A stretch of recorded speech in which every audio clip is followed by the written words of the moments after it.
Islamic and informative videos کے لیے ہمارے چینل سلسبیل انڈیا کو سبسکرائب کریں۔ جزاک اللہ۔ السلام علیکم ورحمۃ اللہ وبرکاتہ۔ دوستو، استغفار فی نفسہ ہی عبادت ہے۔ بعض لوگوں کا خیال ہوتا ہے کہ جب ہم سے گناہ ہو جائے گا تبھی ہم استغفار کریں گے، اس کے علاوہ استغفار نہیں کرتے۔ ان کو لگتا ہے کہ جب ہم سے گناہ ہی نہیں ہو رہے ہیں، جب غلطیاں ہی سرزد نہیں ہو رہی ہیں تو ہم استغفار کیوں کریں؟ حالانکہ استغفار کرنا ذکر ہے، عبادت ہے۔ غلطی نہ بھی ہو، گناہ نہ بھی ہو، تب بھی ہمیں استغفار کرنا چاہیے، اس لیے کہ یہ ایک ذکر ہے۔ استغفار ہم کریں گے تو ذکر کرنے کا ثواب تو ہم کو ملنا ہی ملنا ہے۔ اور انسان سے، اگرچہ انسان کو ایسا محسوس ہو رہا ہو کہ ہم سے غلطیاں نہیں ہو رہی ہیں، لیکن پھر بھی کہیں نہ کہیں غلطیاں ہو جاتی ہیں، کسی نہ کسی کی دل شکنی ہو جاتی ہے۔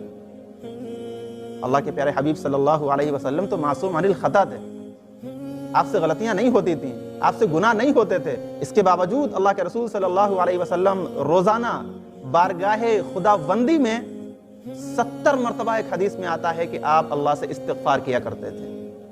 حدیث کے الفاظ ہیں، انی لاستغفر اللہ فی اليوم 70 مرۃ، کہ میں اللہ سے دن میں 70 مرتبہ توبہ کرتا ہوں، استغفار کرتا ہوں۔